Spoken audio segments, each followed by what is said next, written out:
12 नवंबर 1970 ये वो दिन था जब इंडिया के बे ऑफ बंगाल में एक भयानक साइक्लोन बन रहा था जो कि ईस्ट पाकिस्तान की ओर तेजी से बढ़ रहा था। लेकिन वहां के रहने वाले लोग इस बात से बेखबर थे कि आखिर आने वाले कुछ घंटों में उनके साथ क्या होने वाला था। दरअसल इस साइक्लोन का नाम था भोला साइक्लोन, जिसको दुनिया का सबसे भयानक तूफान माना जाता है। यानी पूरी हिस्ट्री से लेकर आज तक ऐसा तूफान कभी देखने को नहीं मिला। और तो और इस तूफान के कारण एक सिचुएशन ऐसी आ गई थी कि पूरी दुनिया खत्म होते होते बच गई थी। लेकिन वो कैसे? तो 1 नवंबर को वियतनाम के साउथ रीजन में एक ट्रॉपिकल स्टॉर्म बनता है जिसको नोरा भी कहा जाता है। अभी ये तूफान इतना भयानक नहीं था कि एक्सट्रीम तबाही कर सके, लेकिन ये आने वाले 4 दिनों तक यहाँ पर धीरे धीरे बढ़ता रहता है और करीब 5 नवंबर की तारीख को ये तूफान मलाय पेनिनसुला को क्रॉस करके वेस्ट की ओर जाने लगता है,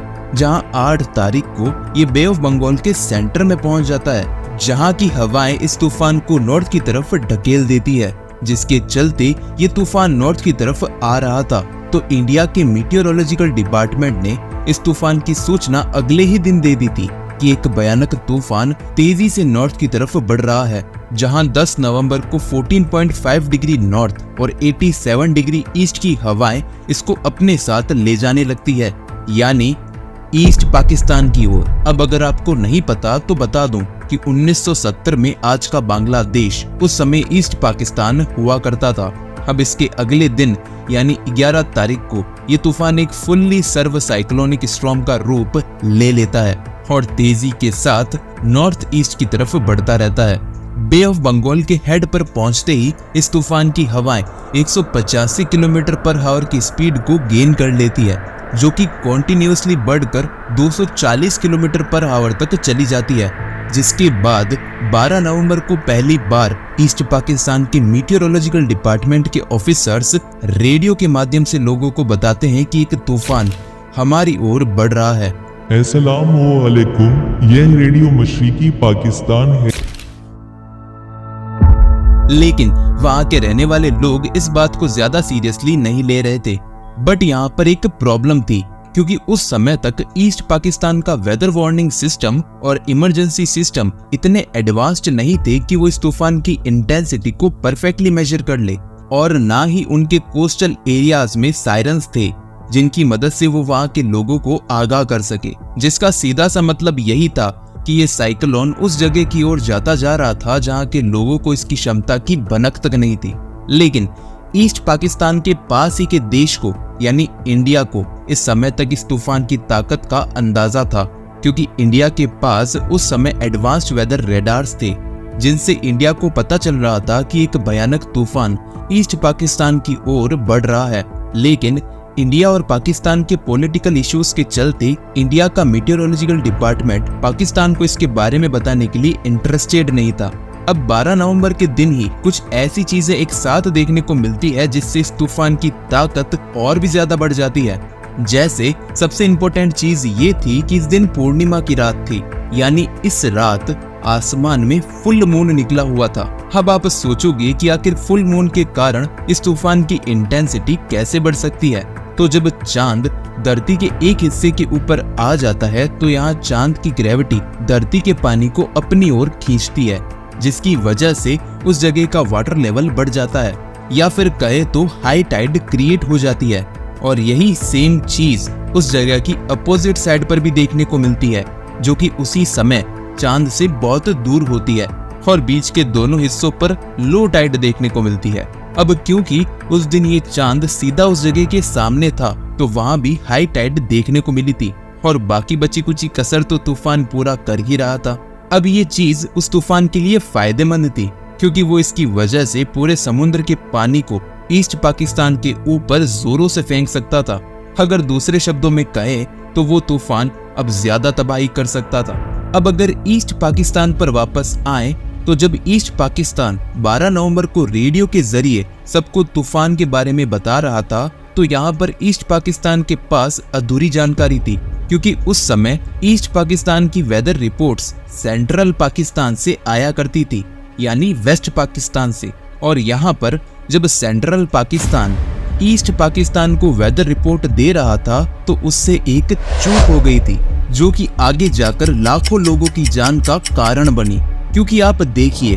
वेस्ट पाकिस्तान उस समय नए वेदर सिस्टम का इस्तेमाल कर रहा था, जिसके जरिए मेनली नंबर के बेसिस पर तूफान की ताकत को देखा या परखा जा सकता था, जिसमें 1 से 4 तक नंबर थे। अगर सिस्टम तूफान को एनालिसिस करके एक नंबर शो करे तो इसका मतलब तूफान इतना शक्तिशाली नहीं है, और अगर 4 नंबर शो करे तो इसका मतलब तूफान इतना भयानक है जिसकी कोई सीमा नहीं है। तो जब सेंट्रल पाकिस्तान के इस सिस्टम ने भोला साइक्लोन को मेजर किया तो उसमें ये 4 नंबर शो हो रहा था, जो कि ईस्ट पाकिस्तान से टकराने ही वाला था। तो उन्होंने इस बात को ईस्ट पाकिस्तान के मीटियोरोलॉजिकल डिपार्टमेंट को बताया कि एक 4 नंबर स्केल का तूफान आपकी ओर तेजी से बढ़ रहा है। लेकिन यहाँ पर चूक ये थी कि ईस्ट पाकिस्तान अभी भी पुराना वेदर सिस्टम यूज कर रहा था, जिसमें 1 से लेकर 10 तक नंबर थे, जिसमें 10 नंबर को सबसे भयानक माना जाता था। लेकिन जब सेंट्रल पाकिस्तान ने इस तूफान को 4 नंबर का बताया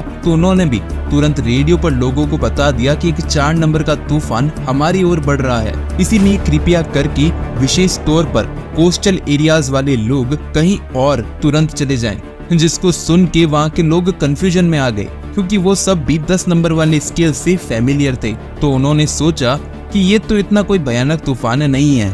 सो जाओ। और बस इसी चूक के चलते यहाँ पर आने वाले कुछ समय में इतनी जाने जाने वाली थी जिसकी कल्पना कर पाना भी मुश्किल है। इसके बाद ईस्ट पाकिस्तान इस तूफान से बचने के लिए सेंट्रल पाकिस्तान की गवर्नमेंट से मदद मांगता है, क्योंकि ईस्ट पाकिस्तान के पास उस समय 4 नंबर के स्केल के तूफान से बचने के लिए भी सेफ्टी रिसोर्सेज नहीं थे। लेकिन ईस्ट और सेंट्रल पाकिस्तान के पॉलिटिकल झगड़ों के चलते सेंट्रल पाकिस्तान पहले तो जवाब देने में देरी करता है, फिर उनको मदद देने से मना कर देता है। अब जिसके चलते ईस्ट पाकिस्तान की गवर्नमेंट अपने स्तर पर बचाव की सारी चीजें कलेक्ट करना शुरू कर देती है। लेकिन इन सभी चीजों के लिए अब बहुत देर हो चुकी थी, क्योंकि 12 नवंबर की शाम को ये तूफान ईस्ट पाकिस्तान के शोर पर स्ट्राइक करता है और वहां के लोगों के अनुमान को गलत साबित करते हुए अपनी ताकत का प्रदर्शन शुरू कर देता है। ये साइक्लोन इतना भयानक था कि हवाएं इतनी तेज हो गई कि बारिश की बूंदों को अपने साथ इतनी रफ्तार में बरसाने लगी जैसे कोई नुकीली सुइयां हो जो आसमान से बरस रही हो। सारा आसमान काले और घने बादलों से ढक गया था, जिसमें बस बिजलियों की तेज गर्जन थी। लेकिन इसके बाद एक समय ऐसा आया कि हवाओं की रफ्तार इतनी तेज हो गई कि लोगों के घर और पेड़ टूटने लग गए थे। समुद्र का पानी बहुत ही विशाल तरीके से ऊपर उठ गया और पूरे शहर के ऊपर आ गया, जिससे सारे गांव और शहर तबाह हो गए। वहां के लोग, जानवर और सामान पानी के साथ बहने लगते हैं। सारी कम्युनिकेशन लाइंस कट हो जाती है और सारे एरियाज की लाइट्स भी बंद पड़ जाती है। जितनी भी पावर लाइंस थी वो भी गिर गई थी, जिससे इलेक्ट्रिसिटी फेल हो गई। लाखों की संख्या में लोग तुरंत मर गए थे और जो लोग जैसे तैसे भी करके यहाँ पर बचे थे वो अभी भी अपनी जान बचाने के लिए संघर्ष कर रहे थे। ये साइक्लोन यहाँ भी बढ़ता जा रहा था, इसीलिए बहुत सारे लोग अपने घरों की सबसे ऊपरी मंजिल पर भागने लगे,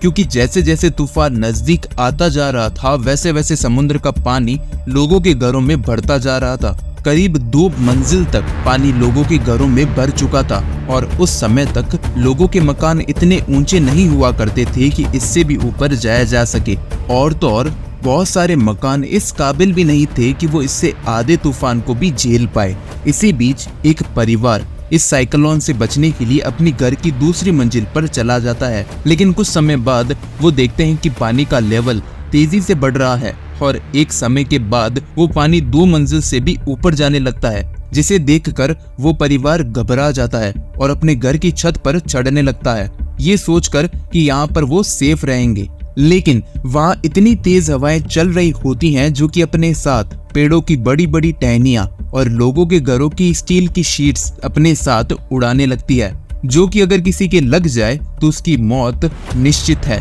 वहाँ लोगों के घरों के अलग अलग मलबे यहाँ से वहाँ उड़ रहे थे, जिनसे बचने के लिए वो परिवार छत पर लेट जाता है और बस जैसे तैसे करके अपनी जान को बचाने की पूरी कोशिश करने लगता है कि तभी वो देखते हैं कि पानी का स्तर और भी ऊपर बढ़ता जा रहा है और उनका घर धीरे धीरे कमजोर हो रहा है, जो कि किसी भी वक्त ढह सकता है और इस मकान की छत भी हवा की वजह से कभी भी टूट सकती थी, जिसके चलते वो ये निर्णय लेते हैं कि उनकी घर के पास ही के कोकोनट ट्री पर वो छलांग लगा देंगे, क्योंकि कोकोनट ट्री 100 फुट से भी ज्यादा तक बड़े होते हैं, जिसके सहारे शायद वो बच पाए। तो उनमें से एक जन उस पेड़ पर छलांग लगाने के लिए जाता है, लेकिन रात ज्यादा होने के कारण वो अपनी आसपास की चीजों को देख नहीं पा रहा था कि तभी पानी का लेवल फिर से बढ़ने लगता है, जिसने उसके 2 मंजिल के घर को पूरा पानी में डुबा दिया था, जिसको देखकर वो अब कैसे भी करके उस पेड़ पर छलांग लगा देता है और कस के उस पेड़ को पकड़ लेता है। लेकिन जैसे ही वो अपने बाकी के परिवार को बुलाता है तो उनकी तरफ से कोई जवाब नहीं आता, लेकिन तूफान के शोर के चलते वो बार बार उनको पेड़ पर चिपकने के लिए कहता है, लेकिन काफी देर के बाद भी वहां से कोई जवाब नहीं आता। इसके बाद तूफान थोड़ा सा शांत होता है, जहां सिर्फ हल्की बूंदाबांदी होने लगती है, और जैसे ही वो अपने परिवार की ओर देखता है तो वो पाता है कि उसका परिवार पानी के बहाव के कारण बह गया था। फिर वो अपने आसपास देखता है, जहाँ सब कुछ नष्ट हो चुका था और केवल हर जगह पानी ही पानी था, जिसके ऊपर मलबे और डेथ बॉडीज तैर रही थी। इसी बीच एक और परिवार था जो कि इसी तूफान के अंदर फंसा हुआ था, अब्दुल मोमिन का परिवार, जो कि एक मछुआरा था और अपनी दिनचर्या के अनुसार मछलियां पकड़ के घर आया था। तो ये भयानक तूफान शुरू हो गया, जिसमें उसके 3 बच्चे और एक पत्नी पानी के बहाव के चलते डूब गए, जिनको अब्दुल हर तरफ ढूंढता है। लेकिन इसी बीच तूफान एक बार फिर से दस्तक देता है और इस बार इतना भयानक रूप अपने साथ लाता है जिसकी कोई सीमा ही नहीं थी। यहाँ पर जो भी बचे कुछ लोग थे वो अलग अलग कोकोनट ट्रीज को कस के पकड़ लिए थे, लेकिन इस बार जो तूफान आया था वो इन कोकोनट ट्रीज को भी इतनी तेजी के साथ हिलाने लगा जिन पर चिपक के रह पाना काफी मुश्किल था। पानी का लेवल लगातार बढ़ते ही जा रहा था और करीब 3 मंजिला इमारतें इसमें डूब गई थी। हवाएं अब और तेज हो गई थी, करीब 250 किलोमीटर पर आवर, लेकिन वो बस उस पेड़ पर चिपक के रहते हैं जब तक साइक्लोन ना चला जाए। करीब रात के 4 बजे ये तूफान शांत होता है, जिसने करीब 3 से 5 लाख लोगों की यहाँ पर जान ले ली थी, जिसने वहाँ के 85% घरों को और फसलों को तबाह कर दिया था। कई किलोमीटर तक पानी कई दिनों तक बहता रहता है और अकेले भोला डिस्ट्रिक्ट में, जो कि ईस्ट पाकिस्तान के साउथ सेंट्रल मोस्ट रीजन में आता है, उस अकेले डिस्ट्रिक्ट में 2 लाख से भी ज्यादा लोगों की जान चली गई थी, सिर्फ सेंट्रल पाकिस्तान की मिस इन्फॉर्मेशन के चलते। और जितने भी लोग इस डिजास्टर में बचे थे वो इसी चीज को लेकर सेंट्रल पाकिस्तान से नाराज थे। लेकिन अब आप सोचोगे कि आखिर इसके कारण दुनिया कैसे खत्म होने वाली थी, तो ये उस समय की बात है जब तूफान शुरू भी नहीं हुआ था। वेस्ट पाकिस्तान के फॉर्मर प्रेसिडेंट याह्या खान ये डिसाइड करते हैं कि वो इस तूफान के बारे में ईस्ट पाकिस्तान को नहीं बताएंगे और ना ही उनकी किसी भी तरीके से मदद की जाएगी, फिर चाहे वो मेडिकल सपोर्ट हो या रेस्क्यू और अलर्टिंग सपोर्ट हो, यानी किसी भी प्रकार की मदद उनको प्रोवाइड नहीं कराई जाएगी। लेकिन ऐसा क्यों? ऐसा इसीलिए क्योंकि याह्या खान का मानना था कि आने वाले इलेक्शंस में ईस्ट पाकिस्तान की जनता उनको वोट नहीं देगी, जिसके चलते उसकी सत्ता हाथ से चली जाएगी। इसीलिए उसने एक ऐसा रास्ता चुना जिसको सुन के शायद आप दंग रह जाओ। उसने सोचा कि वो जितने ज्यादा लोगों को वहाँ पे मार देगा तो उसको उतनी ही अपनी सत्ता की चिंता नहीं करनी पड़ेगी। लेकिन ईस्ट पाकिस्तान की जनता उस पर एक तगड़ा वार करती है, किसी दूसरे आदमी को चुनकर, जो कि उनकी तूफान में सचमुच मदद कर सकता था, शेख मुजीबुर रहमान, जिनको बांग्ला बदो भी कहा जाता है, यानी बंगाल का दोस्त। जब वो इलेक्शंस जीते तो उन्होंने ईस्ट पाकिस्तान की आजादी की मांग शुरू कर दी थी, लेकिन यहाँ पर याह्या खान पावर ट्रांसफर करने से मना कर देता है और उनको जेल में डाल देता है, जिसके बाद वो ईस्ट पाकिस्तान के लोगों को मारना भी शुरू कर देता है जो कि उसके खिलाफ थे, ये सोचकर कि अगर वो 3 मिलियन लोगों को यहाँ पर मार दे तो बाकी बचे कुछ लोग उसकी बात कैसे भी करके मान जाएंगे। और इसी चीज ने उस समय पर ईस्ट और सेंट्रल पाकिस्तान के बीच एक सिविल वॉर शुरू कर दी थी। अब उस समय इंडिया, जो कि पाकिस्तान के खिलाफ था, वो ईस्ट पाकिस्तान की मदद के लिए आगे आता है और अपनी फौज वहां पर भेज देता है ताकि बांग्लादेश को आजादी मिल सके। लेकिन ये कहानी यहाँ पर भी नहीं रुकती, क्योंकि जब इंडिया और ईस्ट पाकिस्तान मिल करके सेंट्रल पाकिस्तान के साथ लड़ाई कर रहे थे, यूएसए जो कि सेंट्रल पाकिस्तान का अलाय था, वो सेंट्रल पाकिस्तान की मदद करने के लिए बे ऑफ बंगाल में न्यूक्लियर पावर्ड एयरक्राफ्ट कैरियर भी भेज देता है, जो कि हिरोशिमा पर गिराए गए बॉम्ब से भी 2000 गुना ज्यादा शक्तिशाली था, जिसे देखकर सोवियत यूनियन जो कि इंडिया का अलाय था, वो अपनी न्यूक्लियर पावर्ड शिप्स भी बे ऑफ बंगाल में भेज देता है कि अगर सामने से न्यूक्लियर हमला हुआ तो हम भी न्यूक्लियर हमला करने में देर नहीं करेंगे। तो इस वक्त तक दो सुपर पावर आमने सामने थी अपने अपने न्यूक्लियर पावर शिप्स को लेके। अगर यहाँ पर एक भी न्यूक्लियर फायर होता दोनों पावरफुल कंट्री के पास से, तो बाकी की अलाय भी अपनी अपनी अलाय को बचाने के लिए एक फुल्ली फ्लेज न्यूक्लियर वॉर शुरू कर देती, जो कि दुनिया को तबाही के कगार पे ले जाता। और इस समय तक वो एक दूसरे के बहुत पास आ गए थे और बस वो समय पास ही था जब एक बड़ी वॉर शुरू होने वाली थी कि तभी ईस्ट पाकिस्तान की मिलिट्री फोर्सेस वहां की मेन सिटीज को जैसे ढाका को सीज कर लेती है, जिसके चलते वेस्ट पाकिस्तान उनके सामने सरेंडर कर देता है। मतलब अब ईस्ट पाकिस्तान बांग्लादेश बन चुका था और यूएस और यूएसएस की एयरक्राफ्ट कैरियर भी वापस चली गई थी, जो कि बस उसी मोड़ पर खड़ी थी जहां पर कुछ भी हो सकता था। लेकिन यहाँ पर हमें ये नहीं भूलना चाहिए कि इस इवेंट में 3 मिलियन लोग यानी करीब 30 लाख लोग यहाँ पर मारे जाते हैं और भोला साइक्लोन के कारण भी 3 से 5 लाख लोग मारे गए थे। यानी एक छोटे से टाइम पीरियड में वहाँ पर इतनी जानें चली गई थी। अब इसके बाद भी बांग्लादेश को तूफान की तबाही के कारण आने वाले कई सालों तक फाइनेंशियल प्रॉब्लम्स भी झेलनी पड़ती है, क्योंकि उस समय उससे हिस्ट्री का सबसे भयानक तूफान टकराया था, जिसके चलते ना तो उनके पास पैसे थे और ना ही बाकी रिसोर्सेस था, तो बस एक तूफान से तबाह हुई जमीन। अगर आपको आज की वीडियो पसंद आई हो तो इसको लाइक करके शेयर जरूर करें और हाँ, चैनल पर भी नए हो तो सब्सक्राइब भी याद से कर देना। मैं मिलता हूँ आपसे एक नई वीडियो में, लेकिन तब तक के लिए सी यू सून।